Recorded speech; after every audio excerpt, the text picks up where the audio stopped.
Mjini pamekuwa pamoto na jua hili linaloonyesha hapakaliki. Kukosa bando ni kukosa kuongeza siku za kuishi duniani. Trendi kubwa ilikuwa ni mchezo wa dabi wa Kariakoo, Yanga dhidi ya Simba. Mtandaoni mpaka vijiweni story ni dabi na mizengo yake. Tumetembelea baadhi ya kurasa za watu mashuhuri kupitia mitandao yao na kusoma maoni yao, ambapo mashabiki na wadau wa soka walitegemea kushuhudia kandanda safi majira ya saa 1:15 usiku uwanja wa Benjamin Mkapa.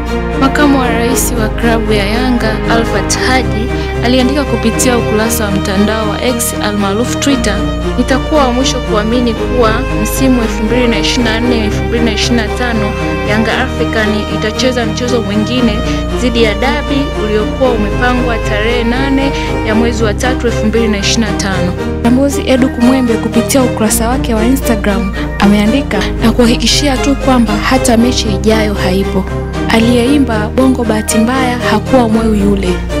Mtangazaji Maulidi Kitenge kupitia ukurasa wake wa X almaarufu kama Twitter aliandika, "Dunia ya leo imetushangaza jinsi tulivyounajisi mpira. Tuna safari ndefu ya mpira wetu." Mwijaku kama DC wa Insta aliandika, "Haki bin haki, ukiua kwa upanga utakufa kwa upanga. Simba nguvu moja. Shule muhimu hala." Msemaji wa klabu ya Yanga Alikamwe kupitia ukurasa wake wa Instagram aliandika, "Alhamdulillah, dabi imekwisha na Yanga tunaongoza ligi kuu kwa tofauti ya pointi 7.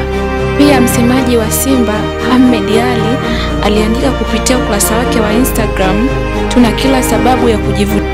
Haikuishia hapo tu, bali pia mchezaji Dickson Job kutokea Yanga aliandika kupitia ukurasa wake wa Instagram akisema, "Wananchi, nyie ni mashabiki bora sana kwa muda wote, waliosafiri kutoka mbali na kwa walionunua tiketi, kwa wafanyabiashara na kwa wote waliofanya dua ya ushindi.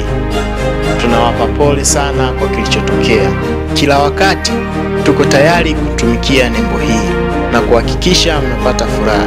Asanteni kwa sapoti yenu wananchi." Lakini pia kutoka Unyamani, meneja wa Simba Patrick Roimam ameandika kupitia ukurasa wake wa Instagram kama ifuatavyo: "Vipengele 11 walivyokuja navyo leo. Cha kwanza, kutotii mamlaka baada ya taarifa kutoka.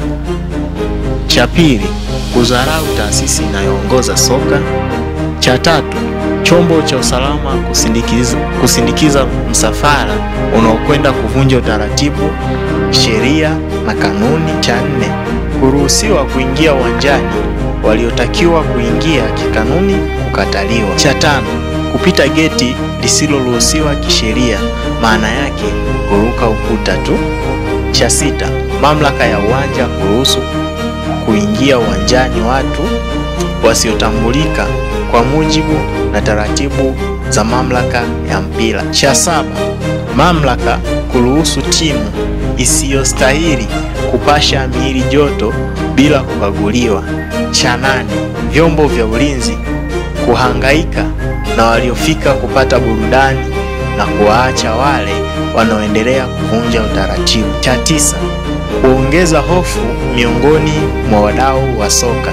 Kipengele cha 10, kuhatarisha amani uwanjani, sehemu za starehe, kwenye mikusanyiko kwa makusudi.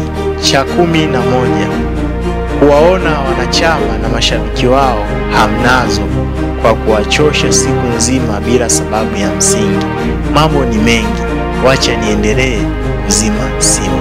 Huyo ni Patrick Roimam, meneja wa klabu ya Simba.